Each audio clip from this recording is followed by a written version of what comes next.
Bonjour à tous. Une vidéo très très rapide parce que là, il y a des choses qui commencent à s'accélérer. Et bien sûr, on a vu aujourd'hui aux grandes gueules l'ancien ministre se faire attaquer, pas plus, pas moins que la petite Greta Thunberg sur ces questions ces questions qui dérangent, c'est-à-dire est-ce que la société va continuer comme avant? La réponse est bien sûr non. Non, non. Ça ne va pas continuer comme avant parce qu'on a des lois physiques qui nous régissent et le déni ne change pas ces lois physiques pour autant. Alors, j'ai même des très proches qui me posent des questions de mais t'estimes à combien de temps, toi, comment ça va basculer? Bah, moi, pour moi, c'est très simple, hein, c'est moins de 2 ans. Donc c'est vrai que c'est quand même un truc qui fait un peu flipper comme date. Moins de 2 ans pour des raisons politiques, géopolitiques, pour des raisons comportementales. Effectivement, ça peut aller très vite. L'enchaînement l'enchaînement de la mécanique qui fait que d'un seul coup, tout se bloque dans notre société. Hein. Je le répète, on est, nous, Français, dépendants à 98% du pétrole qu'on importe. Ça représente 4,3 litres de pétrole par jour par Français. Enfin bref, tout ça ne nous tombe pas du ciel. Donc quand je dis géopolitique, c'est bien de ça dont on parle. C'est notre accès à l'énergie. Notre accès à l'énergie face à des compétiteurs sur les mêmes énergies et qui aujourd'hui se battent à coup de géopolitique, à coup d'influence et à coup de géoéconomie. Donc c'est des stratégies de prédation économique contre les Français sur sur les questions d'énergie. Alors comment on peut être positif dans tout ce foutoir? Comment on peut se dire mais on a des chances quand même que ça soit qu'on fasse quelque chose de bien et que l'effondrement c'est certes des effondrements, mais c'est pas la fin du monde. C'est la fin d'un monde qui est aujourd'hui très organisé, mais très vulnérable. On n'arrête pas de le répéter. La résilience alimentaire, on n'y est pas du tout au point. Si on insiste autant avec SOS Mer sur la question de résilience alimentaire qu'a fait ressortir les 20 ans d'enquête de Stéphane Linou, c'est bien parce qu'il faut s'en préoccuper. C'est l'urgence absolue.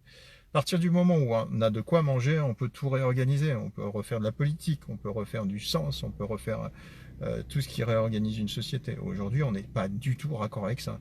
On est en train d'imaginer que tout va continuer comme avant. Mais le signe positif, c'est quand même ces attaques. Il ne faut pas les prendre au premier degré. Quand on voit Yves Cochet se faire démonter parce qu'il dit les choses qui dérangent et qu'il était ministre, donc il a une crédibilité, quand on entend des articles de presse où on aimerait bien dire que Jean-Marc Jancovici se trompe un peu, tout ça c'est des bons signes.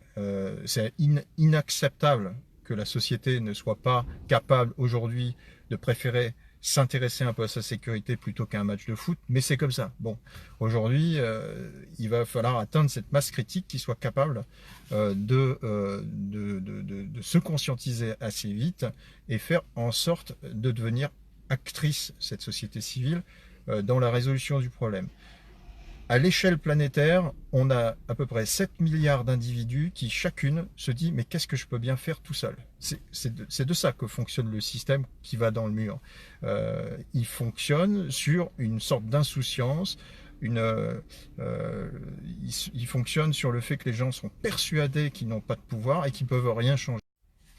L'échelle des émotions, c'est donc la première, c'est l'annonce choc. C'est ce qu'on a là. Aujourd'hui, les gens pètent un câble parce qu'on leur annonce que on est sur une planète finie. Alors ça date pas d'hier, mais ils le découvrent et que du coup, les plans de carrière, les business models, tout ce qui était vu à 10, 20, 30 ans, ça va être remis en question par des réalités physiques avant même qu'elles soient économiques. Après, il y a le déni.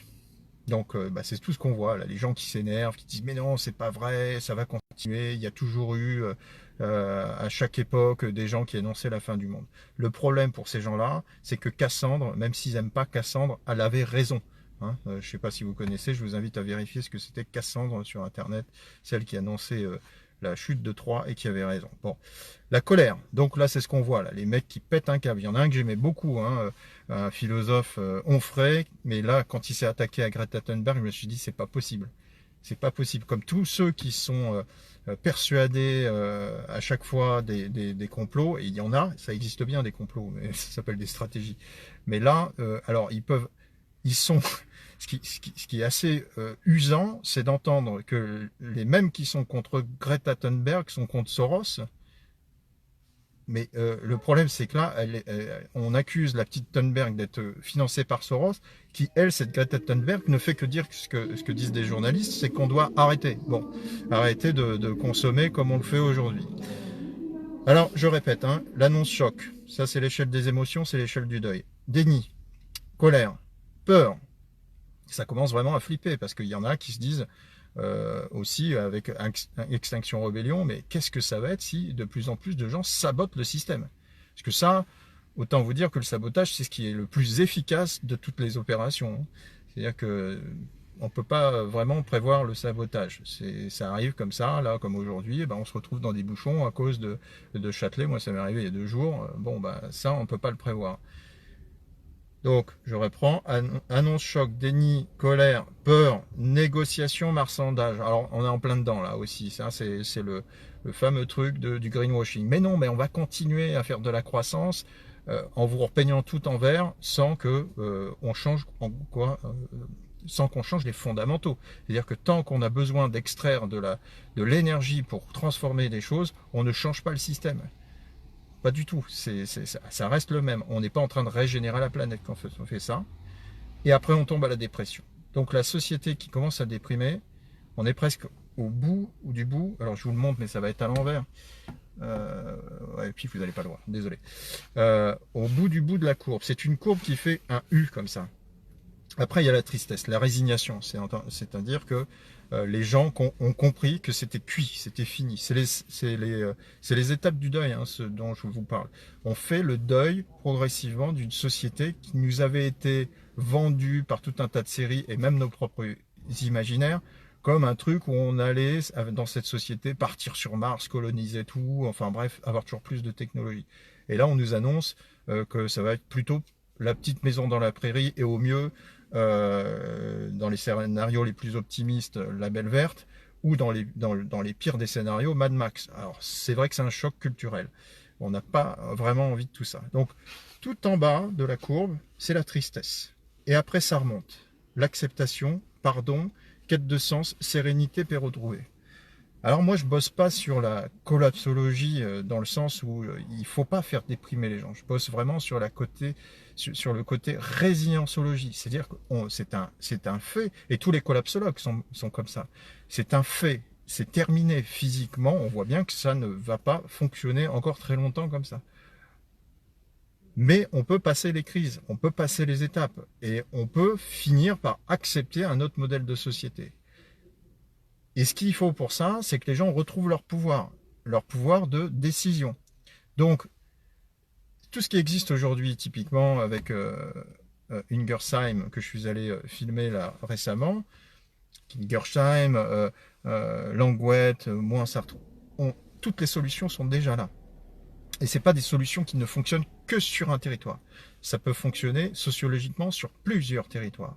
Donc, ce qui manque aujourd'hui, et qui est en train d'arriver après la phase de dépression, c'est la dépression donc psychologique d'une société qui fait son deuil d'imaginer que tout pourrait continuer comme avant.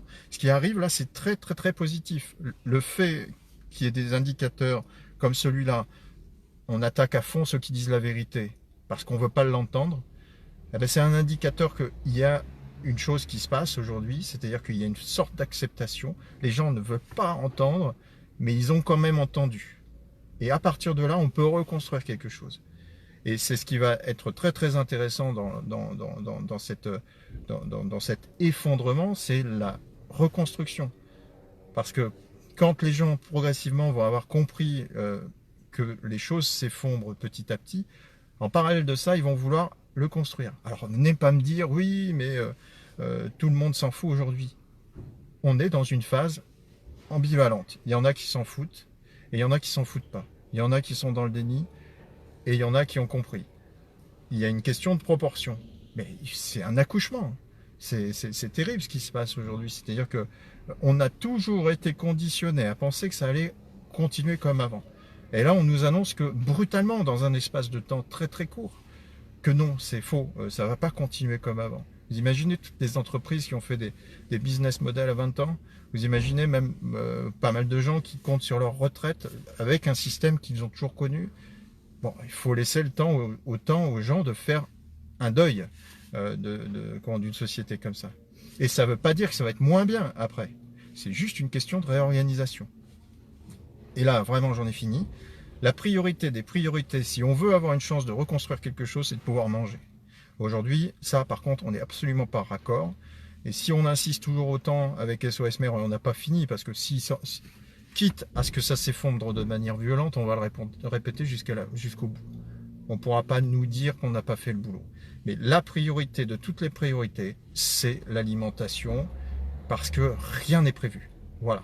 Et que qui que vous soyez militaire qui entendra cette vidéo, policier, gendarme, force de l'ordre, vous ne pouvez rien faire sans avoir quelque chose dans le ventre. Vérifiez dans vos casernes s'il y a de la permaculture, vérifiez les stocks, de savoir si vous avez du lyophilisé pour 3 ans. Vérifiez, et puis vous allez comprendre que même vous, ça vous concerne. Les forces de l'ordre, sans avoir de nourriture, vous ne répondrez à aucun ordre. Vous penserez juste à défendre vos familles. Donc la priorité de toutes les priorités aujourd'hui, c'est de penser bouffe, parce que notre système est complètement indexé, notre système qui nous permet de nous nourrir est complètement indexé sur la question d'énergie qui nous fournit la nourriture. Sans énergie, pas de nourriture. Et il n'y a pas de territoire assez résilient pour nourrir tout le monde. Même Hungersheim, ils sont 2300, ils sont 2300, ils ont fait le boulot, mais si toutes les villes viennent essayer de taper leurs réserves, ils sont dans la même situation que les autres. Donc on doit tous considérer la priorité des priorités pour reconstruire l'après, c'est la nourriture qui nous manque aujourd'hui parce qu'on ne l'a pas en local. Voilà, merci de votre attention.